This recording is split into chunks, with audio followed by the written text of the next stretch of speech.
Hello and welcome to Activation Flow. My name is Emma and today I'm sharing something quite personal to me. It's my story and my experience of why I chose to have breast implants and why I am choosing to have them removed. So I'll start with why I chose to have breast implants. So it was coming up to my 21st birthday and I'd never really grown or developed like I expected to. I'd grown up seeing women and perceiving women who all had breasts, who had something, and I really felt like I had nothing. And that's quite difficult, I think, especially with social media. We have a lot of images of perfection, or at least how women should look or how women do look. So I was waiting to feel like a woman my whole teenage and life as a young adult. I was waiting. Like, when are they going to grow? Like, where are they? Surely now is the time. Come on. So I was turning 21 and I really felt as though I hadn't changed. And what I realise now is that my life hadn't changed in the way that I wanted it to. I wasn't completely fulfilled and satisfied in my life. And I think when things like that are happening, we then draw our attention to something within us that we can change, that we feel like we can change to make better, thinking that will solve all our problems. So yes, as I said, turning 21, I just thought, I want to feel like a woman. This is it now. I'm taking this into my hands. And I very, very quickly delved into the world of breast augmentation and was on forums and chat groups and constantly every single day seeing images of women who'd gone from tiny little boobs to these beautiful full breasts. And I was like, I can do that. This seems so simple. And everyone seemed so happy. So it was probably within about half a year had I decided that this is what I was going to do. And then I had my op. Now I work in a college and I really, really didn't want anybody knowing that I was doing this. So I chose to have my breast augmentation the day after I finished work for the summer holidays and went back to work and nobody knew. I did choose to tell some people eventually, but it was very private. Something interesting though, which happened with that, was I only chose to tell certain people, but then certain people who I definitely wouldn't have chosen to tell found out and shared it with people who I really didn't want to know. But for me, that was a massive lesson of, well, it's out there now and we can't control what other people do, and it says more about them than it does about me. Because there was still this idea that I'm not the kind of person to have fake boobs. So I didn't want people to know that I had fake boobs. But even then, at 21, I was a very different person to the person I am now. I was very much caught up in looks and how I looked and how I came across to others, more so than how I was feeling inside and what I had to offer the world.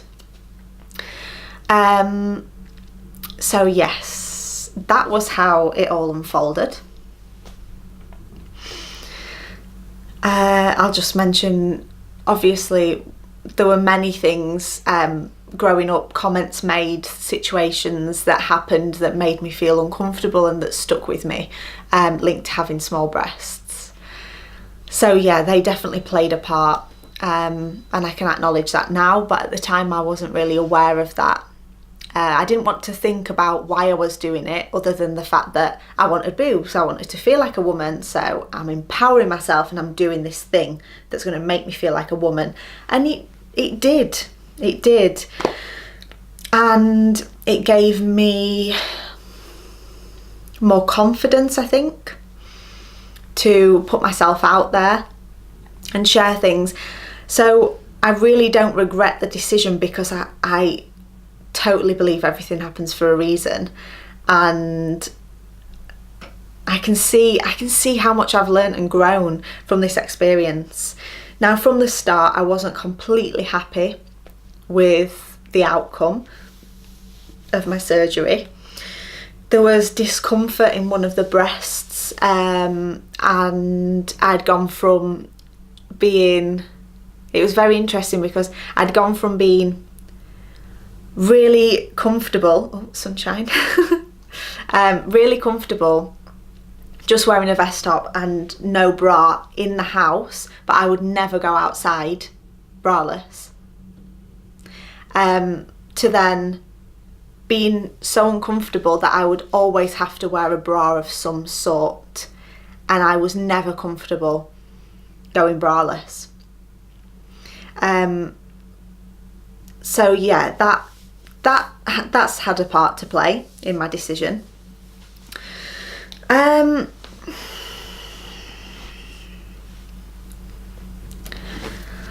Also,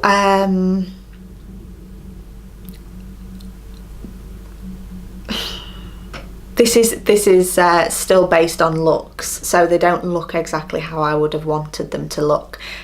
Since I've lost some weight, not a lot of weight, but they've started to ripple, which means you can actually, in some lights, see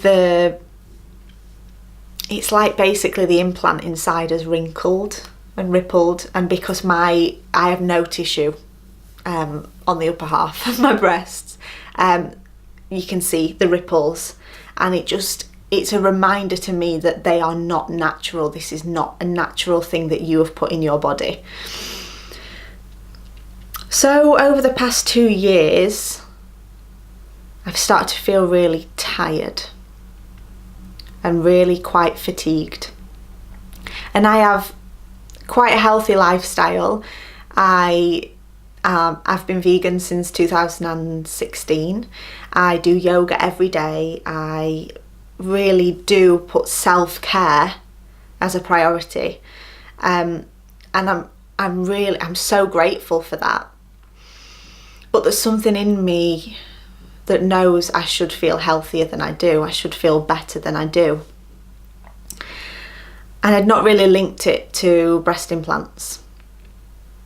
I had other symptoms, such as some mornings I wake up with numb arms, completely numb arms, numb hands, which I knew was because of the implants. I'd never experienced that before. There's also a weight to lifting my arms because I had my implants put under the muscle.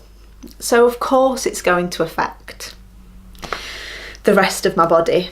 But I hadn't considered that when I had them done, because I was so focused on this is what I had to do. It was only the end of 2018, last year, when I really started looking into why I was feeling this way and whether breast implants could have anything to do with it. And it's funny because I say I started looking into it, but I didn't consciously start looking into it. I was guided to it. So there was many little nudges from the universe, like, just pay attention to this. And there is such thing as breast implant illness. And there are many, many women suffering, and a lot of doctors and surgeons don't believe it or don't support breast implant illness. but I'm part of 2 Facebook groups, one in the US and one in the UK, and the women who have been suffering for so many years with unexplained autoimmune illnesses and diseases have made incredible recoveries since having their implants explanted. And I am nowhere near feeling as ill as they are feeling.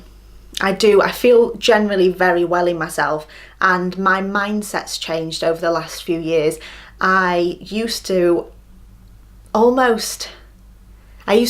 the fact I have a low immune system. I get ill really easy, and when I get ill, I get iller than most people. Like, I used to affirm it all the time, and I thankfully changed that mindset and don't speak like that anymore. I mean, every time I sneeze now, I affirm, "Bless me, for I am well, and release anything which no longer serves me." Every time. And for me, it works. I feel well. But my body doesn't feel well, if that makes sense. So, on Thursday, it's Saturday today, on Thursday I went for a consultation to see about having my implants explanted, and I'm going ahead with it. I am penciled in for May, which means hopefully by summer I will be fully recovered and free, and that's the main thing. I just want to feel free again. I've definitely been going through some self-love and self-acceptance over the last year or so, and I really feel as though that's been happening to prepare me for this.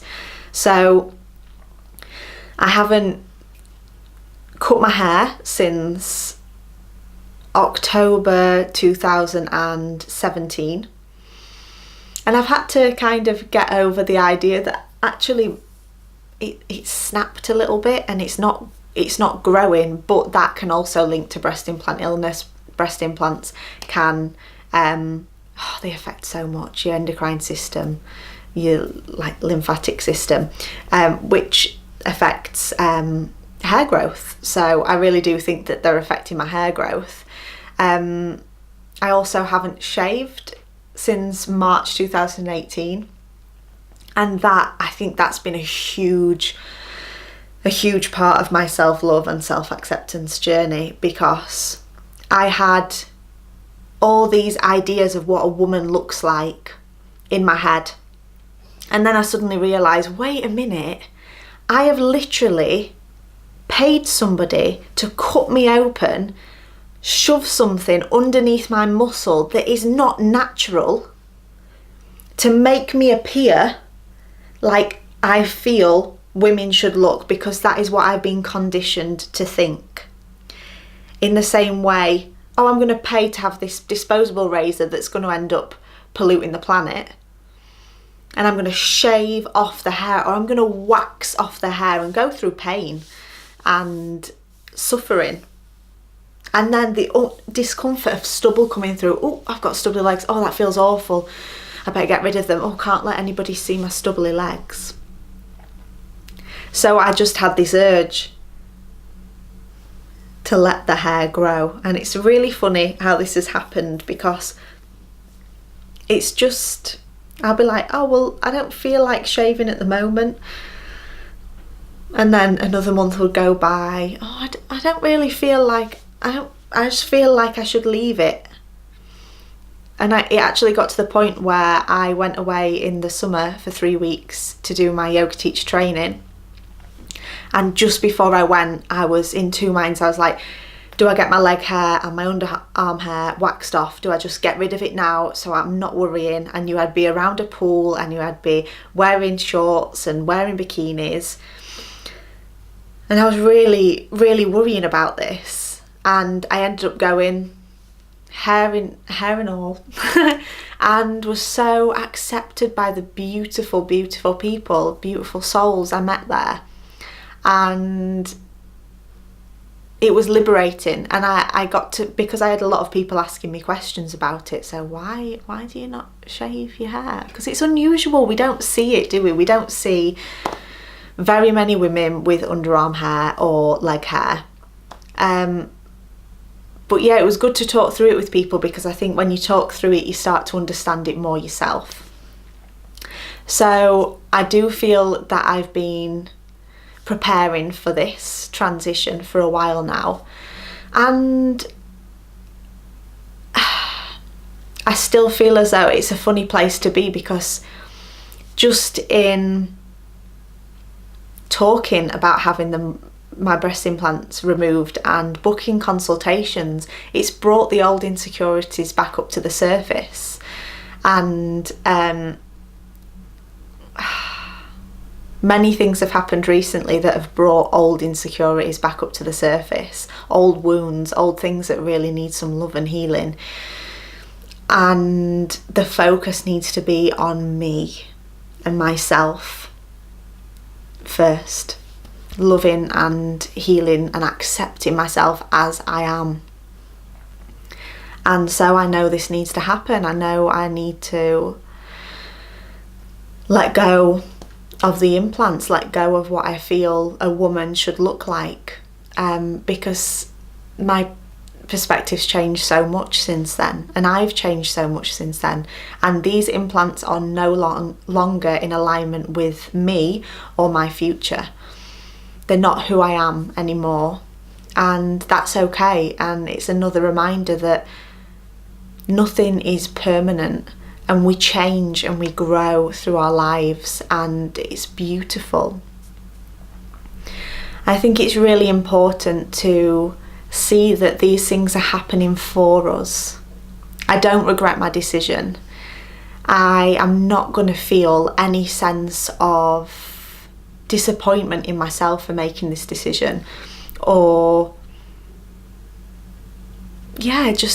I'm not experiencing any low vibrational, negative energy, emotions, feelings, because I've learned so much, and I'm so grateful. And the fact that I can sit here and I'm sharing this story now, when I went into surgery so privately and didn't want anybody to know what I was doing, I'm now sat here and telling whoever's watching this my story, sharing how I felt with my insecurities, and now that actually I'm ready to have them removed.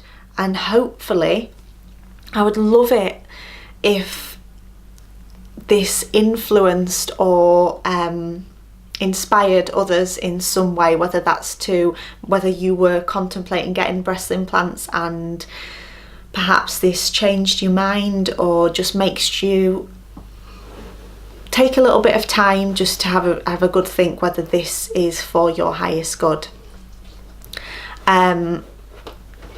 Yes, I'm distracted by the dog.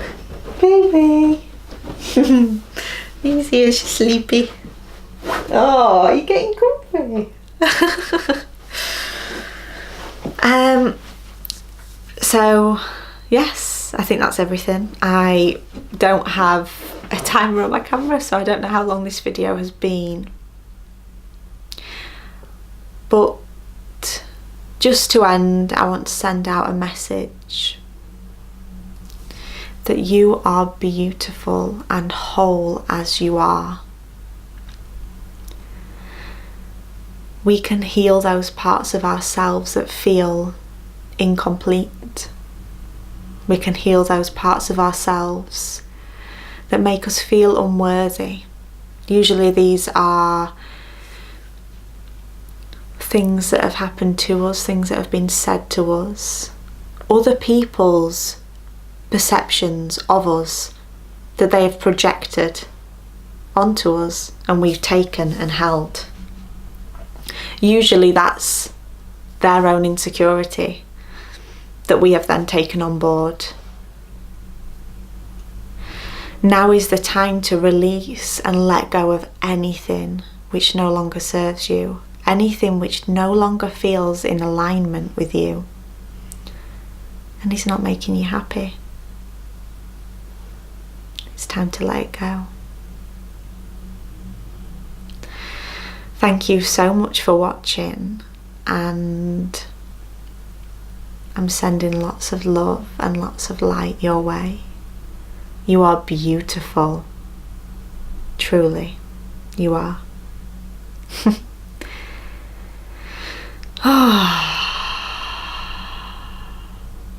Namaste.